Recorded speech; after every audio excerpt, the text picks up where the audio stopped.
I want to speak with another student. Is there any way we can speak with somebody else? Do you guys have a framework for that? Yes or no? I don't have a specific framework, but I'm guessing what you do is, of course, you probe into it and then find out the real objection. Okay. Answer this question for me. Do you have a solid framework to solve that objection? Yes or no?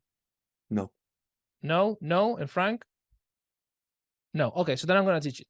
So this is what we do, guys. When someone asks, hey, is there a way that I can speak with another student? They're going to always going to be in a form of a question or in a form of a order.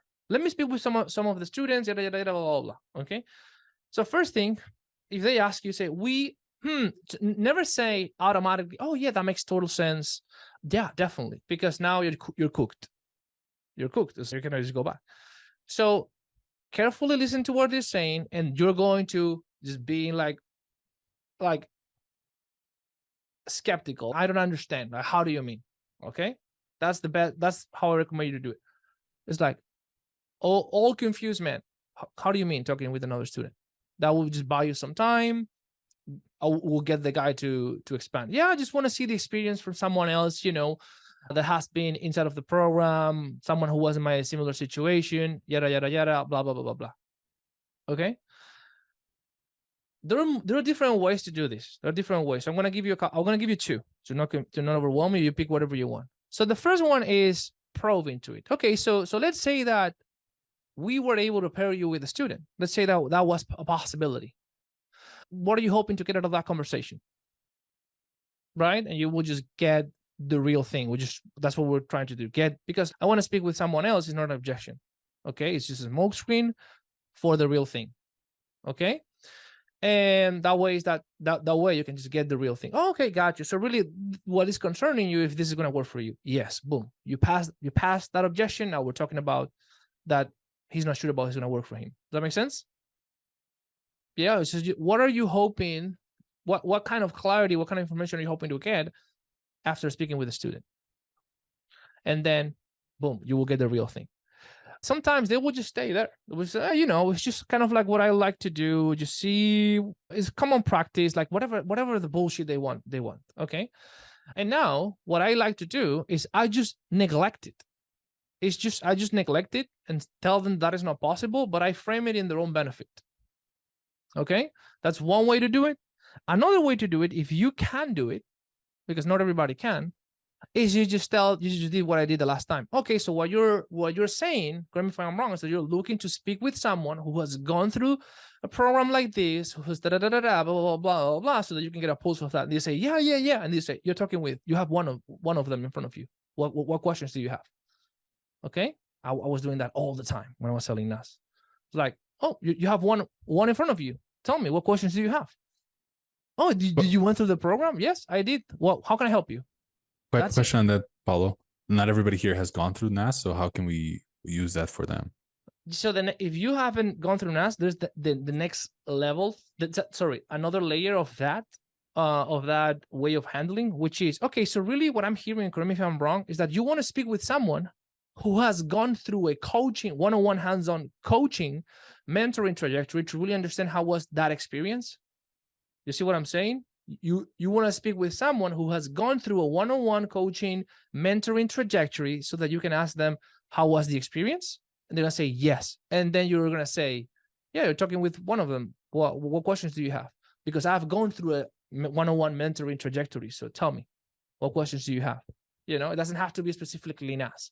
Now, I haven't invested in anything. Paulo, what do you got for me? Right? So then this is the other line. So, okay, so here's the thing. Did you see the testimonials and everything, blah, blah, blah? Yes. Was that helpful at all? Yeah, it was, but I want to do this, and this, and this. This is one line you can say. Okay, so imagine you come in as a client, Frank, and then I would just be every day asking you to just, speak with 5 people to convince them or to just tell them how good the program is. What would you say about the experience as a client? Horrible, right? It's good. Do your job. Right. So we just don't do that. Like, we just keep our clients focused on their goals, and we just take care of giving that the information people need that are outside of the program. That's what we ask them if they can record their experience. And I just neglect it. That's it. So that's why we don't do it, because you wouldn't want that for you, isn't it? So, no, that's right. Okay, but what's on your mind? And then now is what's on your mind? You know, what's coming up for you? That's another thing you can say. You just kind of like say, hey, no, and this is the reason why, and you wouldn't want that for you, right? Yeah, so why would we do that for the other students?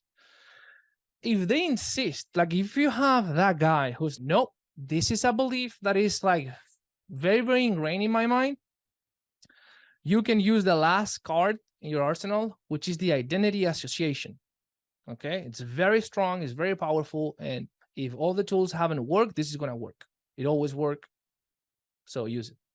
Which is okay. That's a little bit of a concern to me, Brian. You know why? Why? Because think about it. If you ask me to send you a customer, do you think I'm going to send you a wrong one? What do you think I'm going to do? I'm going to send you the best client that I have that's going to tell you exactly what you need to hear. Do you really want that? Do you really want a biased contact that's going to tell you exactly what you want? And do you want to make that decision based on whatever other person tells you? Well, you know, and let's say the guys, well, you know, you always want to hear the experience, yada, yada, yada, blah, blah, blah. Okay, I understand, totally understand, John. The reality, can I be frank with you? Yeah, that's really a concern to me. Can I share why? Because when we do these things, when we exhibit the behavior you're trying to exhibit, is that you really what's going on is you're trying to associate yourself with the identity that you're looking for. So what I mean by that is, let's say you want to buy a wash, I don't know, dude. Let's say you want to buy a vacuum, you know, for the carpet. And you go to Amazon, right? And there's like this thing like 4.5 stars in Amazon. It's really like in your brain, you're pretty convinced this is the thing for you, right? But what you do, you go to the you go to the reviews, and because you're pretty convinced this might be the thing, what you're going to do, you're going to look for the good reviews to confirm the idea that's already there. But if you're skeptical because you've heard somebody saying that has this problem here, it doesn't work for the type of your carpet, what is it that you're going to do despite the 4.5 stars? You're going to go into the reviews and you're going to look for the people that are saying that it doesn't work. So you're trying to associate your identity with what's already inside of you. Does that make sense? Because the reality is that it doesn't matter how good the program is. If it's something like this, coaching, consulting, you have a huge part of the responsibility is on you. And there are people that they give up. There are people that, you know, they're going to tell you how it didn't work for them. But at the same time, there's going to be people that are going to say, this changed my life. So really the question is, which type of identity do you want to associate yourself with? A winner identity or a loser identity? That's really the question. A winner identity. Okay. So if you want to associate yourself with a winner identity, what do you think the people that are having the most success in the program are doing or are thinking? Do you feel they are thinking it's going to work for them, or do you think are thinking it's not going to work for them? Right? There's two types of people. People that think, what if it doesn't work? And people that think, I'm going to make it work. So which kind of individual are you? No, I'm going to make it work. All right. So what do you feel you need to do to put yourself in the best position? So this is the springboard for you. What are we going to do? Yeah, but do you want to make the decisions based on somebody else, or do you want to make your own decisions? What is the best way to gather your own decision based on your own experiences, right? Would you agree? Yes. So what do you feel we need to do today? Helpful? Questions? Can we just a question? Can we do a role play of that so just I can internalize it? Yeah. Okay. So I don't know. Who can be a jerk? Who's good being a jerk? Justin? You want me to start? Okay. Yeah, man. It sounds really good, but any chance I can speak to like another student in the course, like prior to me, like even starting? What's behind that? Just so I understand. It's just, I'd like to speak to someone, like hear their experiences, like what are positive things they have to say, like negative things they have to say, like what their experience is really. Got it. So the reality is that we don't really do that. Imagine you come in, Justin, right? You're just on your thing, learn the skills. And then I was like, hey, Justin, hey, 5 times a week, can you speak with 5 people? You know, just tell them how good this is and yada, yada, yada. Would that be a good experience for you? No. Yeah, no. So why are we going to do that? We don't do that for our clients, you know? We just got them focused on their goals. All that matters is what they want, and just serve them at the highest level. That's why we ask them to record a video, and we take the screenshots so they can be focused on getting results. So yeah, we don't really do that. But I guess what go about ahead, like go with the graduate students and stuff like that? Like any chance I could speak Yeah. with some of them? Yeah, so what are you hoping to get out of that conversation if that were the case? What are you looking for? Like, Their experiences, Uh, blah blah blah, yada yada, right? yeah, Yeah. really just what they went through and like how they became Be successful. a jerk. And Be a like jerk. how, yeah. Okay, so man, I just really want to see what's inside the program and what they people have to say. And, you know, I just got to make sure. I got to make sure. Yeah, you got it. Dude, honestly, think about it, Justin. If you ask me to send you a client, do you think I'm going to send you a bad one? Or I'm going to send you the best badass client that I have? What do you think? Honestly. Damn, I guess you made a good point there. I'm going to send you the best client that's going to tell you everything you want to hear. I'm going to tell you, hey, Justin it's concerned about this, and this, and this. And he's going to tell you, you know, whatever you want to hear. You know what I mean? And then you're going to make a decision based on that. Do you really want to be put through that process, or do you want to make your own decisions based on what you feel is right for you? I don't think I could say anything after that. It's good. No worries, dude. No worries. You know, leadership starts with ownership. And if you have to speak with someone to make decisions, that's not ownership. You know, it's, oh, it didn't work. I shouldn't listen to this guy. Listen to you. What do you feel, man? Is this the answer for you? Yes or no? Yeah. Tell me. I like what you guys. Why is this the answer for you? Why is this going to take you out of the 9 to 5? It's going to turn you into the father you want for your kid. Why? Because I think it really does put the pressure on me to become a better version of myself. Like, really have to step up and take care of. I mean, even with this talk today, like, I feel like I'm already improving and making better decisions. And what kind of dad do you want to be for him? Do you want to be the dad that was constantly questioning if this is going to work or not? Or you want to be the guy that made it work despite the circumstances? Definitely the latter. Definitely. So what do we need to do today to make sure we're one step closer to being that person? What do we need to do? I think we need to make a decision. Okay. And what would that version of you that you will be proud of will be doing today? I think I'd be moving forward. I think Would let's do it, Paulo. I think sure? let's do it. Let's do it. I mean, you don't have to, dude. Okay. I think I want. Done. Yeah. Oh yeah. Thank you, brother. Damn. Appreciate it. Damn. Questions? Bro. Oh my. Couple. So would you only be pretty like not cutthroat, but pretty pressuring if they're being a jerk? Do you know what I mean? No, I don't. Can you rephrase it? So would just then you were quite not intimidating, but quite pressuring. Is it only because he was a jerk? But if they were a bit less vague, would you go a different route? If that makes sense? Yeah, direct. That's a good way of putting it. Put me an example. How do you mean? I know an example. It's like like they're like we're well. So one of the things you want to do is you want to mirror their posture. Yes. Okay. So if it's a lady, I really don't know, Paulo, because you know I've never done this, and I really this is really good, but you know it sounds too good to be true. Then I'm not gonna be like I was with Justin. I'm gonna be hey Sarah, hear me out. Like I get you, you know, and guess what? You might be right. You know, there's a lot of scams out there, you know, but really, I believe that the question we got to ask ourselves is when you look back to this moment, or when, you know, you're going to tell a story about this situation to your daughter, right? Or whatever the driver was. Do you want to tell your daughter that, you know, mom got paralyzed because of circumstances, and that, you know, if fear kicks in, we should stop and not, you know, pursue our dreams? Or what story do you want to tell her? Yeah. Right. It's just I'm gonna mirror their frequency or their posture, but I'm still gonna lead them. I'm still gonna tell them the truth and hold them to the standards. Right? Hey, Sarah, like if I just brought you a female, you know, that was from the Netherlands, do you think I'm gonna send you the worst one? Like genuinely, or I'm gonna send you the best one that's gonna tell you all these things? What do you think, Sarah? Of course, I'm going to send you the best one, but I don't want to do that for you. I want you to make your own decision. Yeah. Right? It's the same. Also, I noticed you pretty much reconfirmed and did the double close. Would you do that after every refirm? Are you sure? And then like, why though? If they're not downward, let's do this. You know, they're like, yeah, you're right, bro. Let's do this. This is what I gotta do. I do. I agree. You know, I agree. That's all that matters. You know, putting yourself in the best position.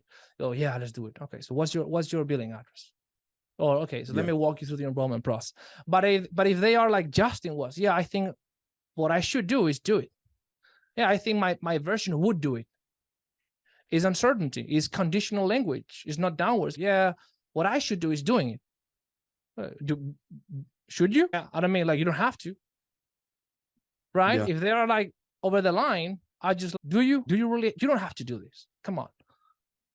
You know, so yeah, and they're just proving because they gotta own it. Like if they are half step over the line, and you push, you are salesy. All right, let's do it. Blah blah blah blah blah. No. They have to fully go and cross the line, fully, not halfway there. Yeah, I think I gotta do it. Do you think you gotta do it, Tom? Is that really how you want to step into the highest version? Like you tell me. Well, No. no. I gotta do it. I gotta do it. Like, how do you mean I gotta do it? Got it. So are you ready to draw the line in the sand, not look back, and make succeeding the only option? Yes, I am. All right. Let's do it then. Right? Because otherwise it's buyer remorse. Otherwise, I don't know. Let me just grab my card. It's like they gotta own it. Yeah. Yeah, best way to avoid refunds, 100%, is the way you close them. You gotta make them own the decision. Okay, we have 5 minutes. Who has a call? By the way, you can bounce. If you have a call, you can bounce. The Thanks, ones Scott, who don't have a call, by the way. Cheers. love it, bro. The ones who don't have a call, questions? But you're good. Yes. On the triage side, when we were practicing the financially qualifying question, I think that comes across as a bit salesy on my side, especially the way as I attacked the prospect in a way. Yes, a bit coaching, but I still feel like, especially because after that, then normally how I do it is, okay, then we transition into booking them in for a meeting. So it kind of like creates that mindset. Yeah. So thank you for asking that, because this is what I want every triager to do right after you get the confirmation of the budget. Okay. Right after you get the confirmation of the budget, right after someone says, yeah, I don't know, maybe $2,000 to $3,000, that's what I have saved up. The immediate words that I want you to come out of your mind are lean out words, are words of skepticism.